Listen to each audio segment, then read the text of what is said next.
हम पुकार पुकार के बोल रहे हैं सर, आदमी लोग सुन रहे नहीं है। ये तो जादू वाला तेल नहीं है, ये 108 जड़ी बूटी का तेल रहता है। हमास के सशस्त्र विंग इज्जुद्दीन अल कसाम ब्रिगेड्स ने एक वीडियो जारी किया है जिसमें अक्टूबर 2023 के हमले में गाजा में बंदी बनाई गई इजरायली सैनिक लिरी अल बेग को दिखाया गया है। 3 मिनट 30 सेकंड के इस वीडियो में 19 साल की लिरी अल बेग हिब्रू में इजरायली सरकार से अपनी रिहाई की अपील कर रही हैं। रिपोर्ट्स के मुताबिक ये वीडियो किस तारीख का है इस बारे में कोई जानकारी नहीं मिली है और अभी भी इसकी सत्यता की पुष्टि नहीं हो सकी है। होस्टेज और मिसिंग फैमिलीज फोरम ने अपने एक बयान में बताया कि लिरी के परिवार ने इस वीडियो को पब्लिश करने की इजाजत नहीं दी है। परिवार ने एक बयान में कहा कि हम प्रधानमंत्री, विश्व नेताओं और सभी निर्णय निर्माताओं से अपील करते हैं, ये निर्णय लेने का समय है जैसे कि ये आपके अपने बच्चे हों। अलबाग 18 साल की थीं जब उन्हें 6 अन्य महिला सिपाहियों के साथ गाजा सीमा पर नाहल ओज बेस पर फलस्तीनी आतंकवादियों ने पकड़ लिया था, जिसमें से 5 अभी भी कैद में हैं।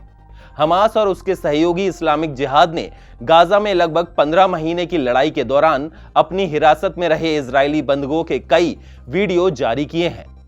आतंकवादियों ने 2023 के हमले के दौरान 251 बंधकों को पकड़ लिया, जिनमें से 96 गाजा में रह गए। इजरायली सेना का कहना है कि उनमें से 34 लोग मारे गए हैं।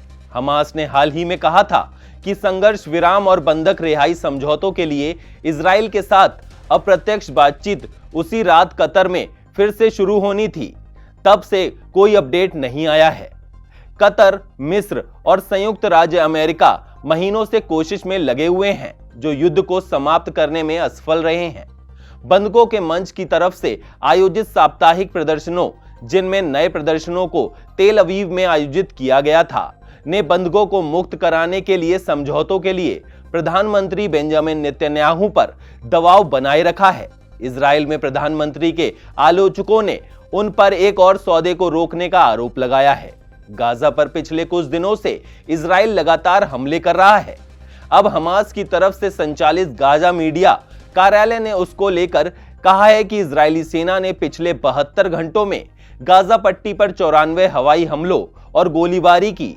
इन हमलों में पिछले 3 दिनों में 184 लोगों की मौत हो चुकी है। अपने बयान में कार्यालय ने निहत्थे नागरिकों, आवासीय क्षेत्रों, गाजा शहर को निशाना बनाते हुए इस काम को खतरनाक और क्रूर बताया।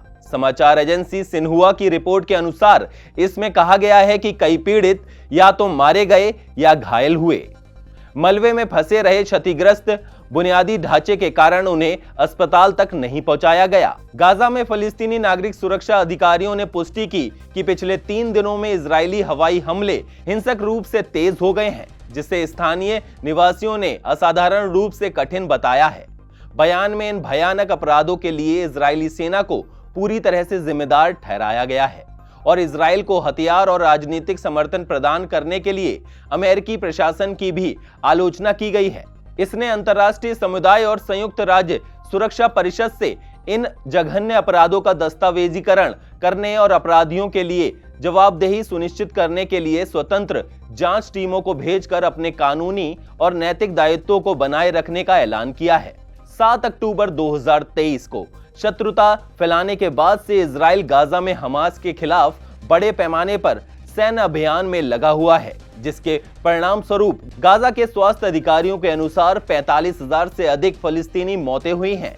यह युद्ध दक्षिणी इजरायली पर हमास के हमले के कारण शुरू हुआ था, जिसमें 1200 से अधिक इजरायली मारे गए और लगभग 250 बंधकों का अपहरण कर लिया गया।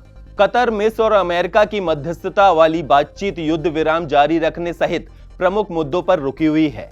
हमास संघर्ष विराम को लंबा खींचना चाहता है, जबकि इजराइल सुरक्षा को देखते हुए सैन्य कार्रवाई फिर से शुरू करने के अधिकार पर जोर देता है।